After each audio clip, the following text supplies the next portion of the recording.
Hello students, आज हम देखेंगे डी ब्रोगली हाइपोथेसिस, पदार्थ की द्वैत प्रकृति, डी ब्रोगली की परिकल्पना।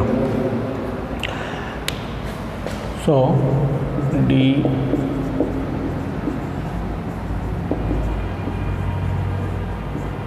हाइपोथेसिस क्या थी? डी ब्रोगली की परिकल्पना 1924 में इस व्यक्ति ने अपनी थीसिस में ये कंक्लूजन दिया कि जो माइक्रो पार्टिकल्स हैं, electron, neutron, proton like particles हैं, वो पार्टिकल के साथ साथ तरंग प्रकृति भी रखते हैं। तो इस तरंग प्रकृति को प्रूव करने के लिए, उनमें वेव की नेचर को एस्टेब्लिश करने के लिए उसने दो वेल एस्टेब्लिश्ड थ्योरी, आइंस्टीन का E=mc² और प्लांक का E=h, इन दो कॉन्सेप्ट्स को उसने तुल्य बताया और अपनी थ्योरी उसने प्रपोज की।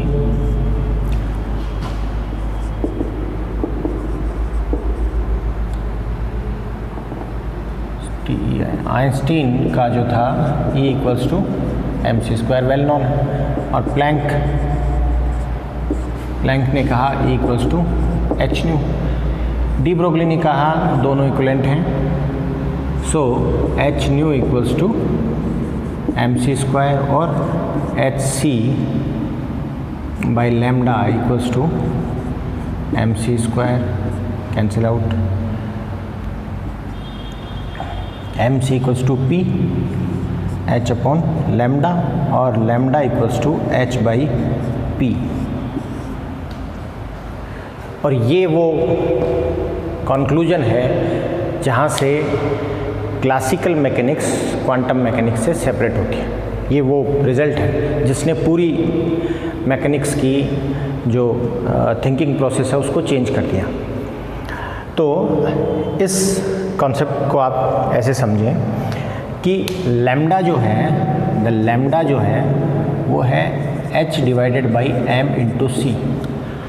तो अगर किसी पार्टिकल का संवेग बढ़ता है या उसका मास बढ़ता है, जब उसका मास बढ़ता है तो क्या होगा? ये फैक्टर रिड्यूस होगा। इसी कारण से जो मैक्रो पार्टिकल्स हैं, उन पार्टिकल्स के साथ जो लैम्डा एसोसिएटेड होगा वो नेग्लिजिबल होगा, उस लैम्डा को आप डिटेक्ट नहीं कर सकते। एग्जाम्पल लें हम, पहले हम बात करते हैं कि इलेक्ट्रॉन की।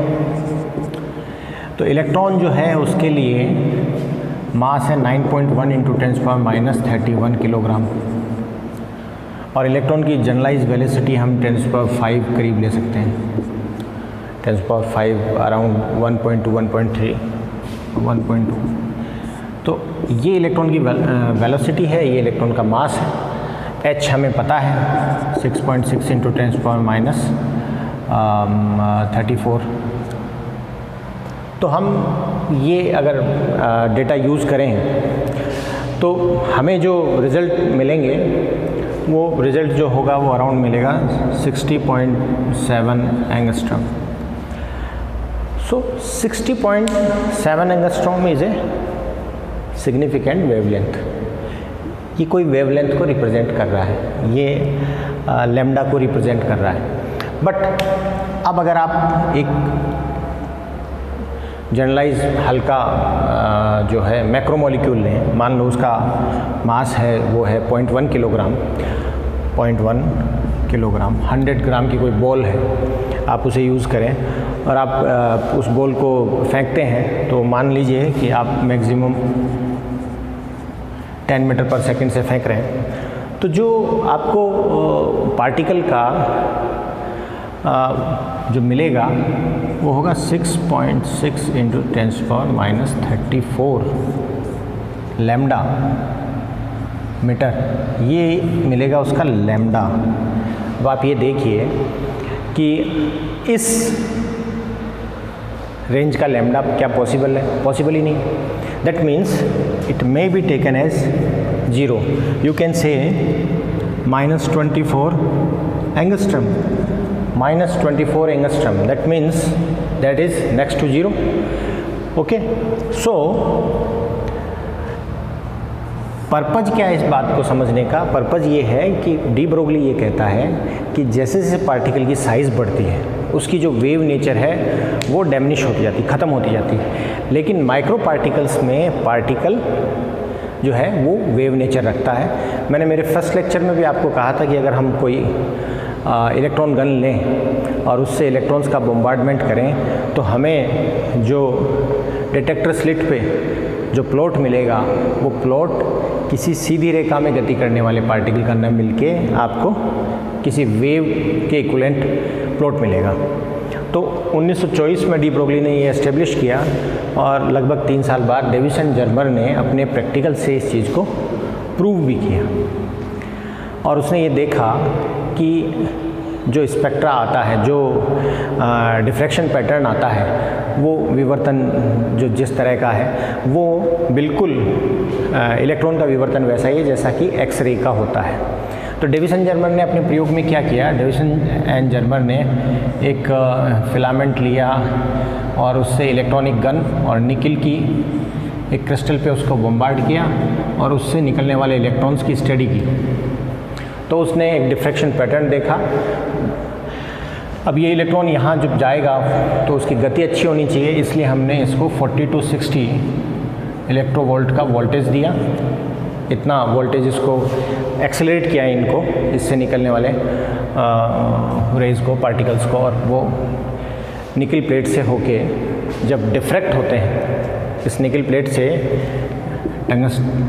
टंगस्टन से हमने जो पार्टिकल्स जनरेट किए, जब इससे डिफ्रैक्ट होते हैं तो डिफ्रैक्शन पैटर्न बिल्कुल वैसा ही मिलता है जैसा आपको एक्सरे में मिलता है। तो डेविस एंड जर्मर का प्रयोग है वो डी ब्रोगली की हाइपोथेसिस को प्रूव करता है। ठीक है, अब इसका एक दूसरा एस्पेक्ट देखें, इस प्रैक्टिकल का एक दूसरा एस्पेक्ट देखें कि अगर V पोटेंशियल से हम इलेक्ट्रॉन्स को एक्सेलरेट करें तो जो उसकी एनर्जी होगी, kinetic energy, that is EV।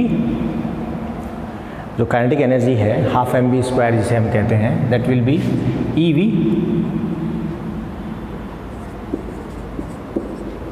½ mv²।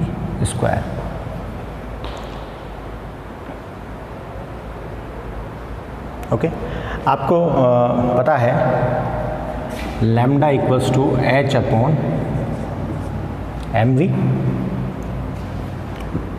The v is velocity. Now from here you can say 2 electron volt divided by m, root equals to v. We can put the value of v here. तो h/m dot root m divided by 2 EV यहाँ रखा जा सकता है। ये जो m है तो यहाँ बचा √m, तो हम कह सकते हैं h/2me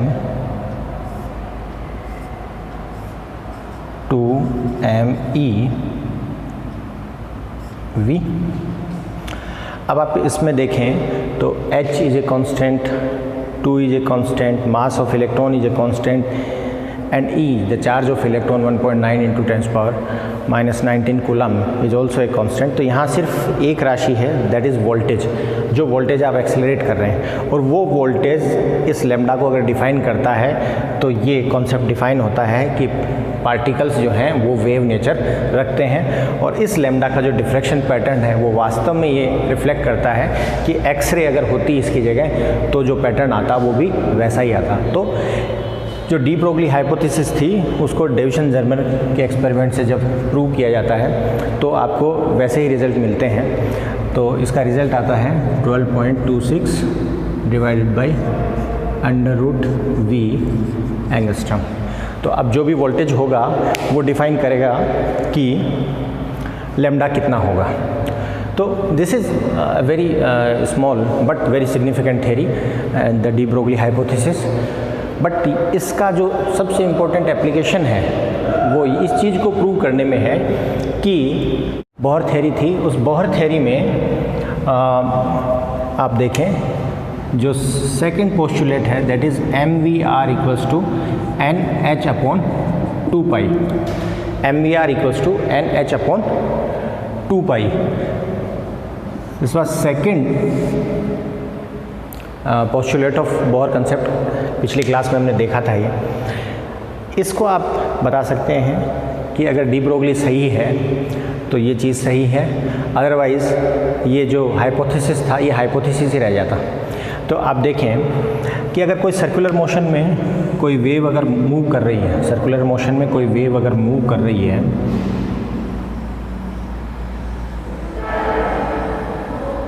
तो वो वेव तभी मूव कर सकती है जब उसका जो पेरिफेरी है, उसकी जो परिधि है जिसको हम 2 पाई r कहते हैं, वो लैम्डा की पूर्ण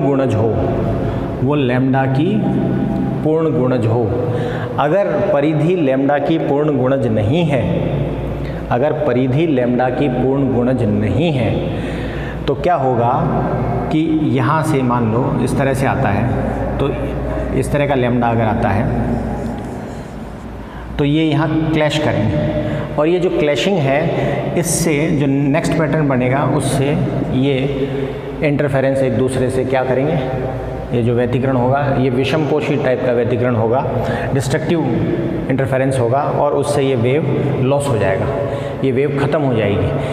तो ये चीज़ कि इलेक्ट्रॉन इन सर्कुलर मोशंस में गति तभी कर सकता है क्योंकि इलेक्ट्रॉन क्या रखता है, वेव नेचर, और वेव इसमें बिना डिस्ट्रैक्ट हुए उसका जो कोणीय संवेग वो संरक्षित तभी रह सकता है जब उसमें जो इलेक्ट्रॉन मूव कर रहा है वो अपनी पूरी परिधि को लैम्डा के पूर्ण गुणज के रूप में पूरी करे, उसका मोशन लैम्डा के पूर्ण गुणज के रूप में हो, ये तभी संभव है। आप इसको यहाँ से देखें, लैम्डा की जगह आप लिख सकते हैं h upon mv n equals to 2 pi, और आप इसको अरेंज करें तो ये होगा mvr equals to n h upon 2 pi.